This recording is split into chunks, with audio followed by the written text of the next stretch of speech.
परमगुरुभ्यो नमः। श्री श्रीमदानंदतीर्थ भगवत्पादाचार्य गुरुभ्यो नमः। हरि ओम।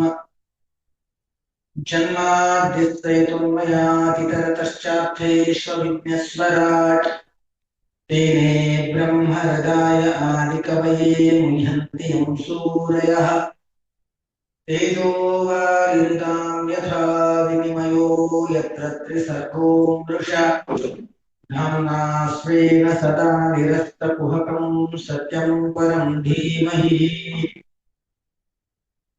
अशेषवाग्जाड्यमलापहन्त्री नवं नवं स्पष्टसुवक्प्रदायिनी ममेह जिह्वाग्रसुरङ्गनर्तकीं भवत्प्रसन्नां वदने च मे श्रीः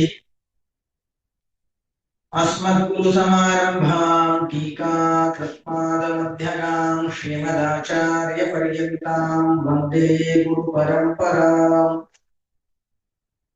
पूज्याय राघवेन्द्राय सत्यधर्मरताय च भजतां कल्पवृक्षाय नमतां कामधेनवे आपादमौलिपर्यन्तं गुरूणाम् आकृतिं स्मरेत् तेन विघ्नाः प्रणश्यन्ते सिद्ध्यन्ति च मनोरथाः। श्रीगुरुभ्यो नमः। हरिः ओम्। ಸ್ವಸ್ತಿಯಸ್ತು. ಇಲ್ಲಿವರೆಗೆ ಶ್ರೀ ರಾಘವೇಂದ್ರಾಯ ನಮಃ ಇತ್ಯಷ್ಟಾಕ್ಷರ ಮಂತ್ರತಃ ಜಪಿತಾತ್ ಭಾವಿತಾಂ ನಿತ್ಯಂ ಇಷ್ಟಾರ್ಥಾಃ ಸ್ಯುಃ ನ ಸಂಶಯಃ.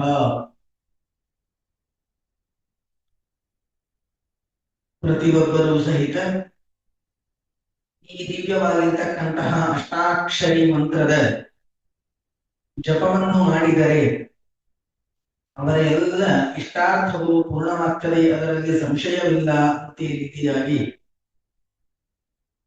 ತಿಳಿಸಿಕೊಟ್ಟು ಓಂಕಾರದ ವಿಚಾರ ತಿಳಿದು ಹಂತುನ ಕಾಯಜಾನ್ ದೋಷಾನ್ ಆತ್ಮಾತ್ಮೀಯ ಸಮುದ್ಭವಾನ್ ಸರ್ವಾನಪಿ ಪುಮರ್ಥಾಂಶ್ಚ ದದಾತು ಗುರುರಾತ್ಮವಿತ್.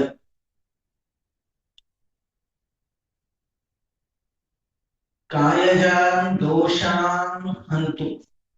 ಕಾಯ ಅಂತಂದ್ರೆ ದೇಹ ಅಂತ ಅರ್ಥ. ಆ ದೇಹದಿಂದ ಉಂಟಾಗಿರತಕ್ಕಂತಹ ಅನೇಕ ದೋಷಗಳು, ಅದೇ ರೀತಿಯಾಗಿ ಇನ್ನೊಂದು ಕಡೆಯಿಂದ ಆತ್ಮಾತ್ಮೀಯ ಸಮುದ್ಭವ. ಆತ್ಮ ಅಂತಂದ್ರೆ ಮನಸ್ಸು, ಅದರಲ್ಲಿ ಉಂಟಾಗಿರತಕ್ಕಂತಹ ಕಾಮಾದಿ ಅನೇಕ ವಿಕಾರಗಳು,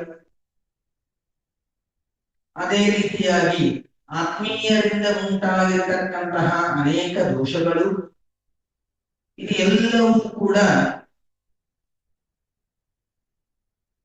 ದೋಷಗಳನ್ನೋದು ಏನಿದೆ ಆ ಎಲ್ಲ ದೋಷಗಳಿಗೂ ಕೂಡ ಆ ಗುರುಗಳು ನಾಶ ಮಾಡಲಿ, ನಮಗೆ ಎಲ್ಲ ವಿಧವಾಗಿರತಕ್ಕಂತಹ ಪುರುಷಾರ್ಥಗಳನ್ನು ಕೊಡಲಿ ಅಂತ ಪ್ರಾರ್ಥನೆ ಅನ್ನೋದು ಮಾಡ್ತಾ ಇದ್ದಾರೆ. ಇತಿ ಕಾಲ ತ್ರಯೇ ನಿತ್ಯಂ ಪ್ರಾರ್ಥನಾಂ ಯಕ್ಕರೋತಿ ಸಹ ಇಹಾಮೂತ್ರಾಪ್ತ ಸರ್ವೇಷ್ಟೋ ಮೋದತೆ ನಾತ್ರ ಸಂಶಯಃ. ಇದೇ ರೀತಿಯಾಗಿ ಹಿಂದೆ ಯಾವ ರೀತಿಯಾಗಿ ಪ್ರಾರ್ಥನೆ ಎನ್ನುವುದು ಮಾಡಿದ್ದೇವೆ, ಅದೇ ರೀತಿಯಾಗಿ ಯಾರು ಪ್ರತಿನಿತ್ಯರಲ್ಲಿಯೂ ಕೂಡ 3 ಸಲ ಗುರುಗಳ ಸ್ತೋತ್ರವನ್ನಾಗಲಿ ಗುರುಗಳಿಗೆ ಪ್ರಾರ್ಥನೆಯನ್ನಾಗಲಿ ಮಾಡುತ್ತಾರೋ ಅವರು ಈ ಲೋಕದಲ್ಲಿಯೂ ಮತ್ತು ಪರಲೋಕದಲ್ಲಿಯೂ ತಮ್ಮ ಎಲ್ಲಾ ಅಭಿಷ್ಟಗಳನ್ನ ಪಡೆದವರಾಗಿ ಸಂತೋಷ ಪಡುತ್ತಾರೆ. ಇದರಲ್ಲಿ ಯಾವ ಸಂಶಯವೇ ಇಲ್ಲ ಅಂತಂದ್ರೆ ನಿಶ್ಚಯಪೂರ್ವಕವಾದ ವಿಚಾರ ಇಲ್ಲಿ ತಿಳಿಸ್ತಾ ಇದ್ದಾರೆ. ಇತಿ ಕಾಲ ತ್ರಯೇ ನಿತ್ಯಂ ಪ್ರಾರ್ಥನಾಂ ಯಕ್ಕರೋತಿ ಸಹ. ಯಾರು ಪ್ರಾರ್ಥನೆಯನ್ನು ಮಾಡುತ್ತಾರೋ ಸಹ ಇಹ ಮತ್ತು ಅಮೂತ್ರಾರ್ಥ, ಇಹಲೋಕದಲ್ಲಿ ಮತ್ತು ಪರಲೋಕದಲ್ಲಿ ಎರಡೂ ಕಡೆಗೂ ಸಹಿತ ತನ್ನ ಎಲ್ಲಾ ಅಭಿಷ್ಟವನ್ನು ಪಡೆದವನಾಗಿ ಸಂತೋಷವನ್ನು ಪಡೆಯುತ್ತಾನೆ. ಅಗಮ್ಯ ಮಹಿಮಾ ಲೋಕೆ ರಾಘವೇಂದ್ರೋ ಮಹಾಯಶಾಃ ಶ್ರೀಮಧ್ವಮತದುಗ್ಧಾಬ್ಧಿ ಚಂದ್ರೋವತು ಸದಾನಗಃ. ಅಗಮ್ಯ ಮಹಿಮಾ ಲೋಕೆ. ಗಮ್ಯ ಅಂತಂದ್ರೆ ತಿಳಿಯಲಿಕ್ಕೆ ಶಕ್ಯವಾದ, ಅಂದ್ರೆ ಸರಳವಾಗಿ ತಿಳಿಯುವ ಅಂತ ಅರ್ಥ. ಅಗಮ್ಯ ಅಂತಂದ್ರೆ ತಿಳಿಯಲಿಕ್ಕೆ ಅಸಾಧ್ಯವಾದ. ಈ ಲೋಕದಲ್ಲಿ ರಾಘವೇಂದ್ರ ಮಹಾಯಶಾಃ ಮಹಿಮಾ ಅಗಮ್ಯ. ಗುರು ಸಾರ್ವಭೌಮರ ಮಹಿಮೆಯನ್ನು, ಅವರ ಗುಣವನ್ನು ತಿಳಿಯಲಿಕ್ಕೆ ಅಸಾಧ್ಯವಾಗಿರ್ತಕ್ಕಂಥದ್ದಾಗಿದೆ. ಇವರ ಗುಣ, ಇವರ ಪವಾಡಗಳು ಇಷ್ಟೇ ಅಂತ ತಿಳಿಯಲಿಕ್ಕೆ ಅಶಕ್ಯವಾದ ವಿಶಾಲವಾದ ಕೀರ್ತಿಯುಳ್ಳ, ಕಾಮಕ್ರೋಧಾದಿ ದೋಷರಹಿತರಾದ ಹಾಗೂ ಶ್ರೀಮದ್ಭಾಗವತವೆಂಬ ಶ್ರೀರ ಸಾಗರಕ್ಕೆ ಚಂದ್ರನಂತೆ ಇರುವ ರಾಘವೇಂದ್ರರು ಯಾವಾಗಲೂ ನಮ್ಮನ್ನು ರಕ್ಷಿಸಲಿ. ಶ್ರೀಮದ್ಭಾಗವತ ದುಗ್ಧಾಬ್ಧೇ ಚಂದ್ರ. ಅವತ್ತು ಅಂತಂದ್ರೆ ಶೋಭಾಯಮಾನವಾದ ಆಗಿದೆ. ಸದಾ ಅನಘ. ಶ್ರೀಮದ್ಭಾಗವತ ಎಂಬ ಕ್ಷೀರಸಾಗರಕ್ಕೆ ಚಂದ್ರನಂತೆ ಇರುವ ಶ್ರೀ ರಾಘವೇಂದ್ರರು ಯಾವಾಗಲೂ ಯಾವತ್ತೂ ನನಗೆ ರಕ್ಷಣೆ ಎನ್ನುವುದು ಮಾಡಲಿ.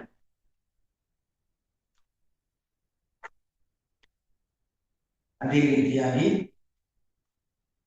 ಇವರ ಪ್ರದಕ್ಷಿಣೆ ಹಾಕುವುದರಿಂದ ಮತ್ತು ಪಾದೋದಕ ಪ್ರೋಕ್ಷಣೆ ಮಾಡುವುದರಿಂದ ಏನು ಫಲ ಬರುತ್ತದೆ ಅನ್ನೋದು ತಿಳಿಸ್ತಾ ಇದ್ದಾರೆ. ಸರ್ವಯಾತ್ರಾ ಫಲಾವಾಪ್ತೈ ಯಥಾಶಕ್ತಿ ಪ್ರದಕ್ಷಿಣಂ ಕರೋಮಿ ತವ ಸಿದ್ಧಸ್ಯ ವೃಂದಾವನ ಗತಂಜಲಂ ಶಿರಸಾ ಧಾರಯಾಮ್ಯದ್ಯ ಸರ್ವತೀರ್ಥ ಫಲಾಪ್ತಯೇ. ಗುರುಗಳ ವೃಂದಾವನಕ್ಕೆ ಯಥಾಶಕ್ತಿ ಪ್ರದಕ್ಷಿಣೆಯನ್ನು ಹಾಕಿದರೆ ಸರ್ವಯಾತ್ರಾ ಫಲಾವಾಪ್ತಿ, ಎಲ್ಲ ತೀರ್ಥಗಳ ಸಕಲ ಯಾತ್ರೆಗಳ ಫಲ ಇಲ್ಲಿ ಪ್ರಾಪ್ತವಾಗ್ತದೆ. ಅದೇ ರೀತಿಯಾಗಿ ಕರೋಮಿ ತವ ಸಿದ್ಧಸ್ಯ ವೃಂದಾವನ ಗತಂಜಲಂ ಶಿರಸಾ ಧಾರಯಾಮದ್ಯ ಸರ್ವತೀರ್ಥ ಫಲಾಪ್ತಯೇ.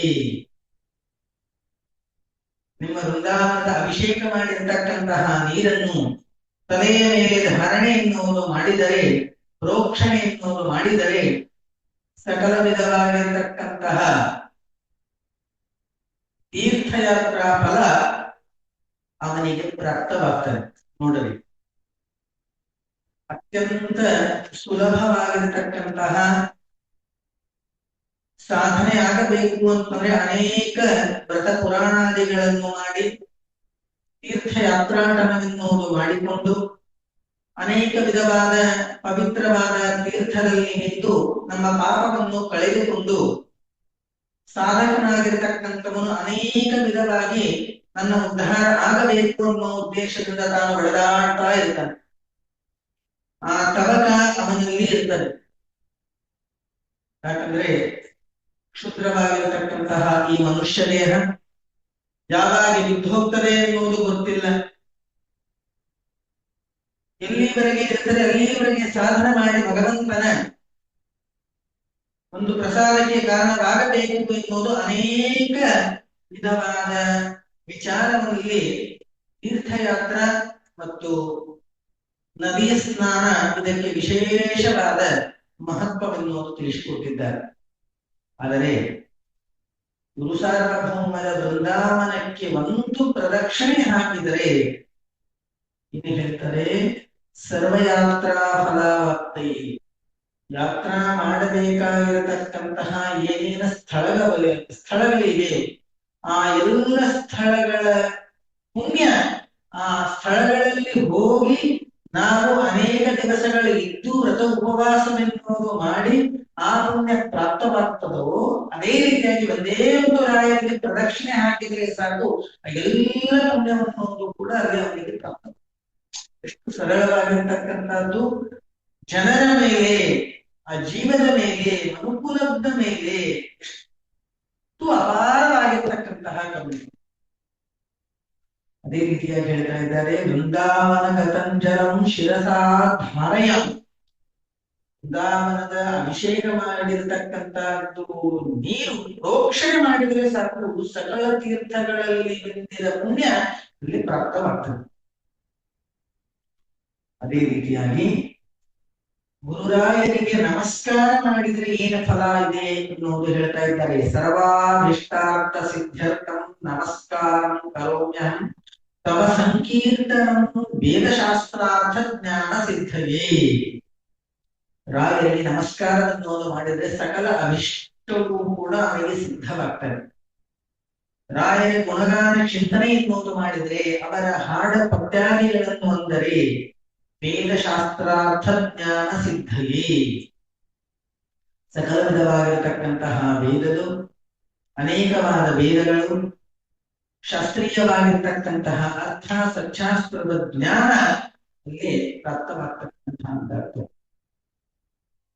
ಅದೇ ರೀತಿಯಾಗಿ ಸಂಸಾರದ ಚಿತ್ರಣವೆನ್ನುವುದು ಮಾಡ್ತಾ ಇದ್ದಾರೆ. ಎಷ್ಟು ಘೋರವಾಗಿರ್ತಕ್ಕಂತಹ ಸಂಸಾರ ಇದೆ ಅಂದ್ರೆ, ಸಂಸಾರೇ ಅಕ್ಷಯ ಸಾಗರೇ ಪ್ರಗತಿತಃ ಅಗಾಧೇ ಸದಾ ದುಸ್ತರೆ ಸರ್ವಾವತ್ಯ ಜಲಗ್ರಹೈರನುಪಮೇ ಕಾಮಾದಿ ಭಂಗಾಕುಲೆ ನಾನಾ ವಿಭ್ರಮ ದುರ್ಭ್ರಮೇ ಮಿತಭಯ ಸ್ತೋಮಾದಿ ಫೇನೋತ್ಕಟೆ ದುಃಖೋತ್ಕೃಷ್ಟ ವಿಷಯ ಸಮುದ್ಧರ ಗುರು ರೂಪಂ ಸದಾ. ಆಚಾರ್ಯರು ಎಷ್ಟು ಸುಲಭವಾಗಿ ಸುಂದರವಾಗಿ ಶಬ್ದಗಳ ರಚನೆ ಮಾಡಿ ಸಂಸಾರದ ಒಂದು ತಾಕತ್ತು ತಿಳಿಸಿಕೊಡ್ತಾ ಇದ್ದಾರೆ. ಎಂತಹ ಸಂಸಾರ ಇದೆಯಪ್ಪ ಇದು ಅಂತಂದ್ರೆ, ಕ್ಷಯ ಅಂತಂದ್ರೆ ನಾಶವಾಗುವುದು ಅಂತ ಅರ್ಥ. ಅಕ್ಷಯ ಅಂತಂದ್ರೆ ನಾಶವಾಗದೇ ಇರುವುದು. ಎದಕ್ಕೆ ವಿಶೇಷಣ ಕೊಟ್ಟಿದ್ದಾರೆ? ಸಂಸಾರಕ್ಕೆ. ಸಂಸಾರೇ ಅಕ್ಷಯ ಸಾಗರೇ. ಈ ಸಂಸಾರ ಸಾಗರವಾದರೂ ಸ್ವಾಭಾವಿಕವಾಗಿ ಅತ್ಯಂತ ಆಳವಾಗಿದೆ, ಅದರ ನೆಲೆನೇ ಸಿಗೋದಿಲ್ಲ. ಪ್ರಕೃತಿತಃ ಸ್ವಾಭಾವಿಕವಾಗಿ ಅಂತ ಅರ್ಥ. ಅದೇ ರೀತಿಯಾಗಿ ಅಗಾಧೇ ಸದಾ ದುಸ್ತರೆ, ದಾಟಲು ಅಸಾಧ್ಯವಾಗಿದೆ. ಸಮಸ್ತ ಪಾಪಗಳಿಂದ, ಕ್ರೂರ ಜಲಚರ ಪ್ರಾಣಿಗಳಿಂದ ಹಾಗೂ ಅಸದೃಶವಾದ ಕಾಮವೇ ಮೊದಲಾದ ಅಲೆಗಳಿಂದ ಕೂಡಿದ್ದಾಗಿದೆ. ಮೊದಲನೇದು ಸಂಸಾರ ಯಾವ ರೀತಿಯಾಗಿದೆ? ಅಕ್ಷಯ, ಅದರ ನಾಶವೆನ್ನುವುದು ಇದೆ, ಯಾವತ್ತೂ ಇದ್ದೇವೆ. ಅದೇ ರೀತಿಯಾಗಿ ಪ್ರಾಕೃತಿಕವಾಗಿ ಅಗಾಧ. ಅಗಾಧ ಅಂದ್ರೆ ಆಳ ಅನ್ನೋದು ಬಹಳ ಇದೆ. ಸಂಸಾರದಲ್ಲಿ ಬಿದ್ದವನು ಅದರ ಆಳವನ್ನು ಪೂರ್ಣವಾಗಿ ನಾನು ತಿಳಿದುಕೊಳ್ಳುತ್ತೇನೆ ಅನ್ನೋದು ಸಾಧ್ಯವಿಲ್ಲ. ಅದೇ ರೀತಿಯಾಗಿ ದುಸ್ತರೆ, ಅಂತಹ ಆಳವಾದ ಸಮುದ್ರವನ್ನು ನಾನು ದಾಟಲಿಕ್ಕೆ ಸಮರ್ಥನಾಗಿದ್ದೇನೆ ಅಂತಂದ್ರೆ ಸಾಧ್ಯವಿಲ್ಲ. ದಾಟಲಿಕ್ಕೆ ಅಸಾಧ್ಯವಾದ, ಅಕ್ಷಯವಾದ, ಪ್ರಾಕೃತಿಕವಾದ. ಅದೇ ರೀತಿಯಾಗಿ ಸರ್ವ ಅವಧ್ಯ ಜಲಗ್ರಹೈ ಅನುಪಮೈ ಕಾಮಾದಿ ಭಂಗಾಕುಲೆ.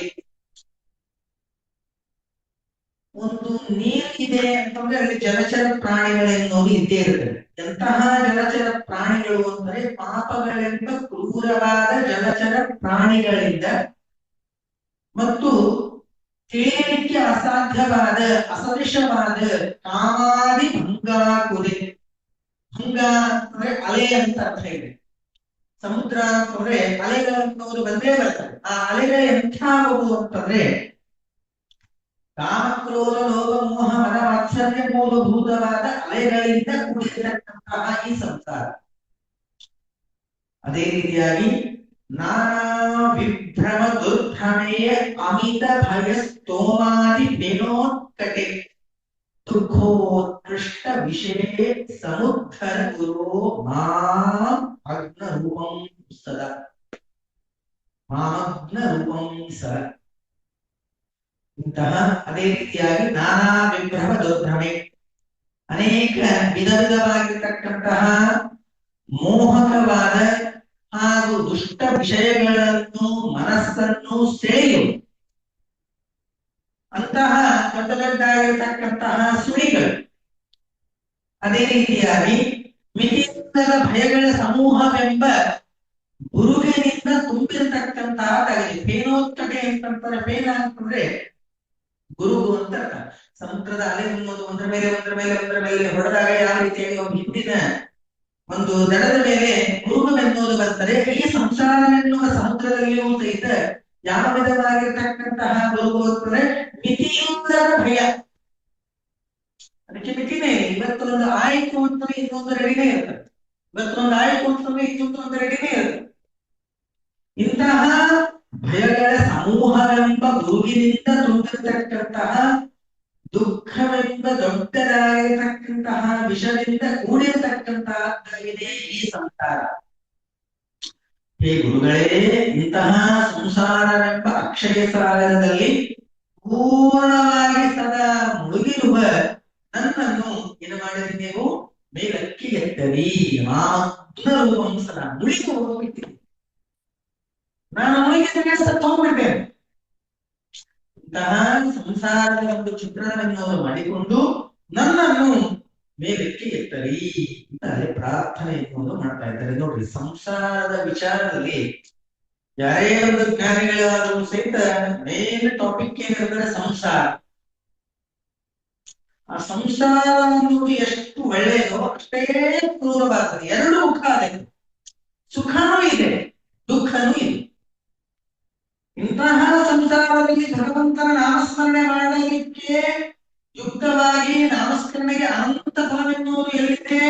ಸಂಸಾರದಲ್ಲಿ. ಆ ನಾಮಸ್ಮರಣೆ ಮಾಡಬೇಕು ಅಂತಂದ್ರೆ ಇಂತಹ ಸಂಸಾರ. ಇದರಿಂದ ದಾಟಿ ಬಂದು ನಾವು ಆ ನಾಮಸ್ಮರಣೆ ಇತ್ಯಾದಿಗಳ ಸಾಧನೆ ಮಾಡಬೇಕು. ಇಲ್ಲಂದ್ರೆ ಆಗಲಿಕ್ಕೆ ಸಾಧ್ಯವಿಲ್ಲ. ಅದಕ್ಕಾಗಿ ಇದು ಆಗೋದಿಲ್ಲ, ಅದು ನಮಗೆ ಬಿಡೋದಿಲ್ಲ. ಅದಕ್ಕಾಗಿ ಇವರಿಬ್ಬರ ಮಧ್ಯದಲ್ಲಿ ಉದ್ಧಾರ ಮಾಡಲಿಕ್ಕೆ ಅವತಾರ ಮಾಡಿರತಕ್ಕಂಥವರೇ ಗುರುರಾಯ. ಹೇಳ್ತಾ ಇದ್ದಾರೆ ಏನಂತಂದ್ರೆ, ದುಃಖೋತ್ಕೃಷ್ಟ ವಿಷಯ, ಅತ್ಯಂತ ಭಯಂಕರವಾದ ವಿಷಯದಲ್ಲಿ ಸಮುದ್ರ ನನ್ನನ್ನು ಮೇಲಕ್ಕೆ ಎತ್ತೆ, ಮೇಲಕ್ಕೆ ಎತ್ತಿ ನನ್ನ ಮೇಲೆ ಅನುಗ್ರಹ ಮಾಡಿ. ಶ್ರೀರಾಘವೇಂದ್ರ ಗುರುಸ್ತೋತ್ರಂ ಯಪ್ಪಟೇ ಭಕ್ತಿ ಪೂರ್ವಕಂ ತಸ್ಯ ಕುಷ್ಠಾದಿ ರೋಗಾಣಾಂ ನಿವೃತ್ತಿ ಸ್ವರಯಾ ಭವೇತ್. ಯಾರು ಗುರುರಾಯರ ಸ್ತೋತ್ರವನ್ನು ವೃತ್ತಿಯಿಂದ ಪಠನೆ ಎನ್ನುವುದು ಮಾಡುತ್ತಾರೋ ಅವರ ಕುಷ್ಠವೇ ಮೊದಲಾದ ರೋಗಗಳು ಬೇಗನೆ ಹೊರಟು ಹೋಗುತ್ತದೆ. ತಸ್ಯ ಕುಷ್ಠಾದಿ ರೋಗಾಣ, ಕುಷ್ಠ ರೋಗ ಇತ್ಯಾದಿಗಳು, ಕ್ಯಾನ್ಸರ್ ಇತ್ಯಾದಿಗಳೇನು ಉಲ್ಬಣವಾಗಿರತಕ್ಕಂತಹ ಏನು ರೋಗಗಳಿವೆಯೋ ಆ ರೋಗಗಳು ಗುರುರಾಯರ ಸ್ತೋತ್ರ ಪಠನ ಮಾಡುವುದರಿಂದ, ಅವರ ಸೇವೆ ಮಾಡುವುದರಿಂದ ಹೊರಟು ಹೋಗುತ್ತದೆ. ತ್ವರೆಯಾ ಭವೆ. ತ್ವರೆ ಅಂತಂದ್ರೆ ಬೇಗನೆ, ಅತ್ಯಂತ ಶೀಘ್ರವಾಗಿ ಅವನು ಗುಣಮುಖನಾಗ್ತಾನೆ. ಅಂಧೋಪಿ ದಿವ್ಯ ದೃಷ್ಟಿ ಸ್ಯಾತ್ ಏಡಮೂಕೋಪಿ ವಾಕ್ಪತಿ ಪೂರ್ಣಾಯು ಪೂರ್ಣ ಸಂಪತ್ತಿ ಸ್ತೋತ್ರಸ್ಯಾಸ್ಯ ಜಪಾತ್ ಭವೇತ್. ಅಂಧೋಪಿ ದಿವ್ಯ ದೃಷ್ಟಿ ಸ್ಯಾತ್. ಯಾರು ಕುರುಡನಾಗಿದ್ದಾನೆ ಅವನಿಗೆ ದಿವ್ಯವಾಗಿರತಕ್ಕಂತಹ ದೃಷ್ಟಿ ಮುಕ್ತವಾಗ್ತದೆ ಯಾವಾಗ? ಅವರ ಸೇವೆ ಎನ್ನುವುದು ಮಾಡಿದಾಗ. ಏಡಮೂಕೋಪಿ ವಾಕ್ಪತಿ. ಎಲ್ಲರೂ ಏಡಮೂಕರು. ನಾವೆಲ್ಲರೂ ಕೂಡ ಏಡಮೂಕ ಅಂತಂದ್ರೆ ಏನು? ಈ ಕಡೆ ಕಿವುಡನೂ ಆಗಿರ್ತಾನೆ, ಈ ಕಡೆ ಮೂಕನೂ ಆಗಿರ್ತಾನೆ. ನಾವು ಯಾಕೆ ಏಡಮೂಕ ಅಂತಂದ್ರೆ ಒಳ್ಳೆಯದನ್ನು ನಮಗೆ ಕೇಳಲಿಕ್ಕೆ ಸಮಯ ಇಲ್ಲ. ನಾನು ಇಲ್ಲಿಂದ ನುಡಿಬೇಕು ಅಂತಂತಂದ್ರೆ ನಮಗೆ ಆಗೋದಿಲ್ಲ. ಅದಕ್ಕಾಗಿ ನಾವು ಎರಡೂ ಇದ್ದೀವಿ, ಏಡ ಮೂಕ. ಆ ಗುರುಗಳ ಸೇವೆ ಮಾಡುವುದರಿಂದ ಆ ಕಿವಿಡನೂ ಮೂಕನೂ ಆದ ಅವನು ಉತ್ತಮನಾಗಿ ಮಾತಗಾರನಾಗುತ್ತಾನೆ. ಉತ್ತಮವಾದ ಅವನಿಗೆ ಕೇಳಿಸ್ತದೆ. ಆ ಗುರುಗಳ ಸೇವೆ ಎನ್ನುವುದು ಮಾಡಿದ್ರೆ ಮನಸ್ಸು ಅಂತಃಕರಣ ಶುದ್ಧವಾಗ್ತದೆ. ಶುದ್ಧವಾದ ಮೇಲೆ ನಮಗೆ ಭಗವಂತನ ಕಡೆ ನಮ್ಮ ಮನಸ್ಸು ಹೋಗ್ತದೆ. ಮನಸ್ಸು ಹೋದಾಗ ನಮ್ಮ ಬಾಯಿಯಿಂದ ಸ್ತೋತ್ರ ಪಠನ ಇತ್ಯಾದಿಗಳೇ ಆಗ್ತದೆ. ಪೂರ್ಣಾಯು ಪೂರ್ಣ ಸಂಪತ್ತಿ ಸ್ತೋತ್ರಸ್ಯಾಸ್ಯ ಜಪಾತ್ ಭವೇತ್. ಪೂರ್ಣವಾಗಿರ್ತಕ್ಕಂತಹ ಈ ಸ್ತೋತ್ರದ ಜಪದಿಂದ ಪೂರ್ಣ ಆಯುಷ್ಯ ಹಾಗೂ ಪೂರ್ಣ ಸಂಪತ್ತು ಪ್ರಾಪ್ತವಾಗ್ತದೆ. ಯಪ್ಪಿಬೇರ್ ಜಲಮೇತೇನ ಸ್ತೋತ್ರೇಣೇನಾಭಿ ಮಂತ್ರಿತಂ ತಸ್ಯ ಭಿಕ್ಷಿತತಾ ದೋಷಾಃ ಸರ್ವೇ ನಶ್ಯಂತಿ ತಕ್ಷಣ. ಇದು ಯಾರು ಬೇಕಾದ ಪ್ರಯೋಗ ಮಾಡಬಹುದು. ಅತ್ಯಂತ ಸುಲಭವಾಗಿರತಕ್ಕಂತಹ ಒಂದು ಪ್ರಯೋಗ. ಯಾರಿಗಾದರೆ ಹೊಟ್ಟೆ ಸುಖಿ ಎನ್ನುವುದು ಏನಿರುತ್ತದೆ ಅಂಥವರು ಒಂದು ಸಣ್ಣ ನೀರಿನ ಗ್ಲಾಸ್ ತಗೊಂಡು ಅದರ ನೀರು ಹಾಕಿ ರಾಯರ ಸ್ತೋತ್ರವೆನ್ನುವುದು ಭಕ್ತಿಯಿಂದ ನಮಗೆ ಯಥಾಶಕ್ತಿ 1 ಸಲ ಆದರೂ 2 ಸಲ ಆದರೂ 3 ಸಲ ಆದರೂ ಅಂತೂ ನಾವು ಪಾರಾಯಣ ಮಾಡಿ ಅಭಿಮಂತ್ರಣ ಮಾಡಿ ಆ ನೀರು ಕುಡಿದರೆ ಹೊಟ್ಟೆ ಸುರಿದ ತಕ್ಷಣ ನಾಶವಾಗ್ತಕ್ಕಂಥ. ಯಪ್ಪಿಬೇರ್ ಜಲಂ ಏನೇನ ಸ್ತೋತ್ರೇಣೇನಾಭಿಮಂತ್ರಿತ, ಸ್ತೋತ್ರದಿಂದ ಅಭಿಮಂತ್ರಣ ಮಾಡಿದ್ರೆ ತಸ್ಯ ಕುಕ್ಷಿ ಅಂತಂದ್ರೆ ಹೊಟ್ಟೆ ಅಂತ, ತಸ್ಯ ಕುಕ್ಷಿಗತ ಹೊಟ್ಟೆಯಲ್ಲಿರ್ತಕ್ಕಂಥ ಎಲ್ಲ ದೋಷಗಳು ಕೂಡ ಏನಾಗ್ತದೆ ತತ್ಕ್ಷಣ ನಶ್ಯ, ತತ್ಕ್ಷಣವೇ ಎಲ್ಲವೂ ಕೂಡ ನಾಶವಾಗ್ತಕ್ಕಂಥ.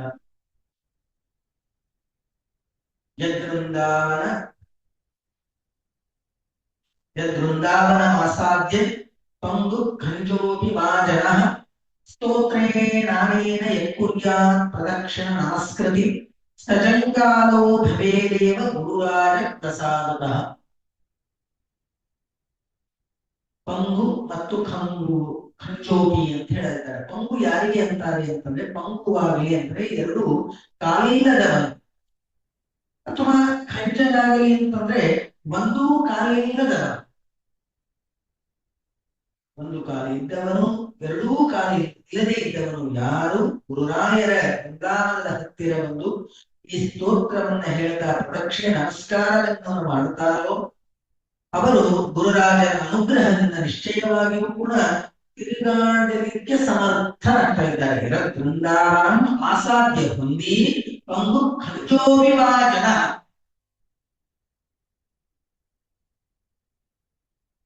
ಸ್ತೋತ್ರೇಣಾನೇನ ಯತ್ಕುರ್ಯಾತ್ ಪ್ರದಕ್ಷಿಣ ನಮಸ್ಕೃತಿ ಸಜಂಗಾಲ. ಬೇರೆ ಜಂಗಾಲ ಅಂತಂದ್ರೆ ಸರಳವಾಗಿ ಓಡಾಡುವ ಒಂದು ಸಾಮರ್ಥ್ಯ ನನಗೆ ಪ್ರಾಪ್ತವಾಗ್ತದೆ ಯಾವಾಗ ಆ ಗುರುರಾಯರ ಸ್ತೋತ್ರದಿಂದ ಪ್ರದಕ್ಷಿಣೆ ಎನ್ನುವುದು ಮಾಡಿದ್ದಾನೆ.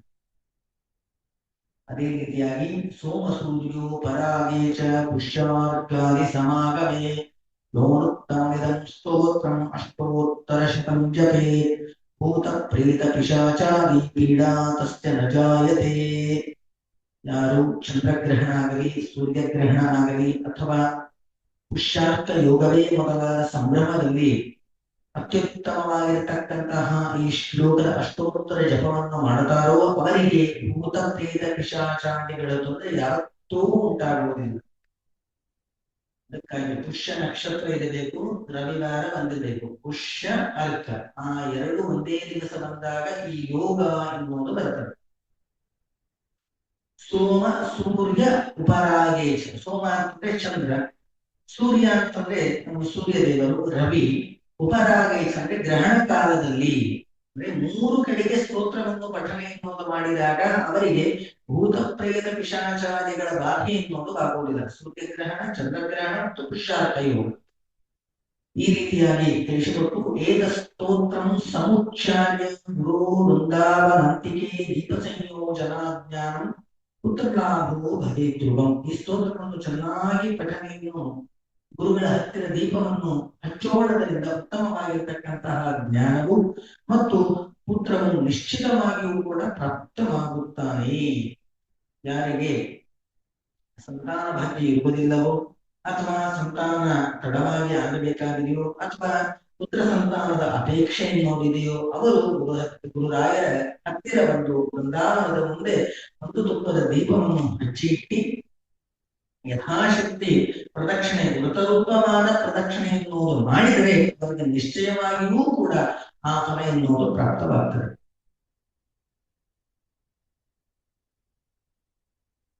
ಪರವಾದಿ ಜಯೋ ದಿವ್ಯ ಜ್ಞಾನ ಭಕ್ತ್ಯಾದಿ ವರ್ಧನಂ ಸರ್ವಾಭಿಷ್ಟ ಪ್ರಬದ್ಧಿಸ್ಯ ಮಾತ್ರ ಕಾರ್ಯ ವಿಚಾರಣ.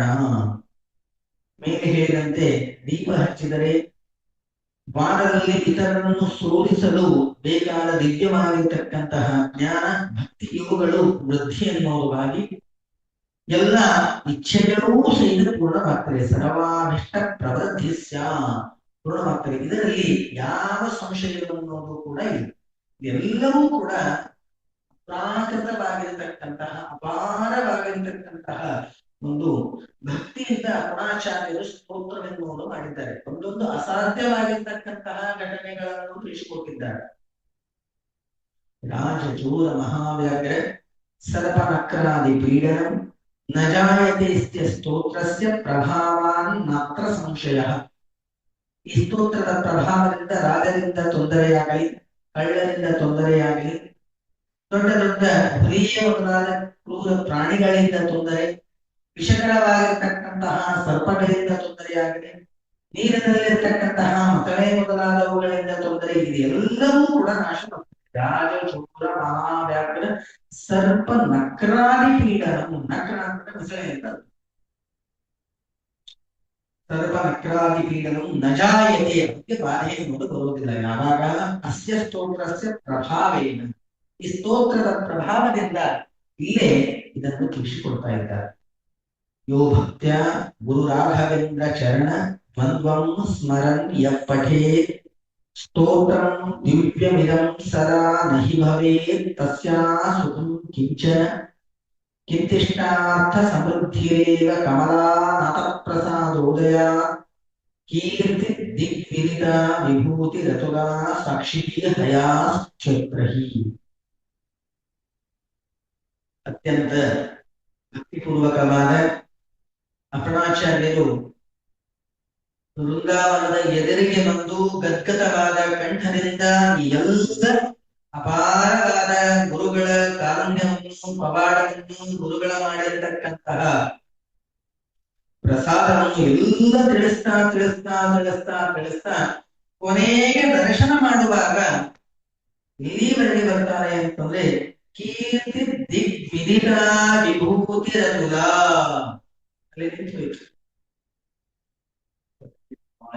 ಹೊರಗೆ ಮಾತೇ ಬರ್ತಾರೆ. ಅಂದ್ರೆ ಇಷ್ಟೆಲ್ಲವೂ ಕೂಡ ಮಾಡಿದ್ದೆ ಯಾಕೆ ಅಂತ, ಆ ಗುರುಗಳನ್ನು ನೋಡುವುದಕ್ಕಾಗಿ ನಾನು ಇಷ್ಟೆಲ್ಲವೂ ಕೂಡ ಮಾಡಿದ್ದೆ, ಅವರ ಪ್ರೀತಿ ಆಗುವುದಕ್ಕಾಗಿ ಇಷ್ಟೆಲ್ಲವೂ ಕೂಡ ಮಾಡಿದ್ದೇನೆ. ಆದ್ರೆ ಕೊನೆ ಸಮಯದಲ್ಲಿ ಇಷ್ಟ ದಿವಸ ಅವರ ಜೊತೆಗೆ ಒಡನಾಡಿ ಎಲ್ಲವೂ ಕೂಡ ಇತ್ತು, ಹತ್ತಿರದಲ್ಲಿರತಕ್ಕಂತಹ ವ್ಯಕ್ತಿ ಸಡನ್ ಆಗಿ ಹೋದರೆ ಎಷ್ಟು ಶಾಕ್ ಆಗ್ತದೆ, ಅಷ್ಟು ಶಾಕ್ ಆಯ್ತು. ಅಷ್ಟೇ, ಮುಂದೆ ಮಾತಾಡುತ್ತೆ ಕೀರ್ತಿ ದಿಗ್ವಿದಿತ, ಕೀರ್ತಿ ದಿಗ್ವಿದಿತ, ಕೀರ್ತಿ ದಿಗ್ವಿದಿತ, ಇಷ್ಟೇ, ಮುಂದೆ ಹೋಗಿ ವೃಂದಾವನದಿಂದ ಮಾತು ಬರ್ತದೆ. ಏನು ಅಂತಂದ್ರೆ ಸಾಕ್ಷಿಗೆ ವ್ಯಾಸ್ಯ. ಈ ವಿಚಾರವನ್ನು ಸ್ವಲ್ಪ ವಿಸ್ತಾರವಾಗಿ ಮತ್ತೆ ನಾಳಿನ ದಿವಸ ಯಥಾಮತಿ ತಿಳಿಯಲಿಕ್ಕೆ ಪ್ರಯತ್ನ ಮಾಡೋಣ.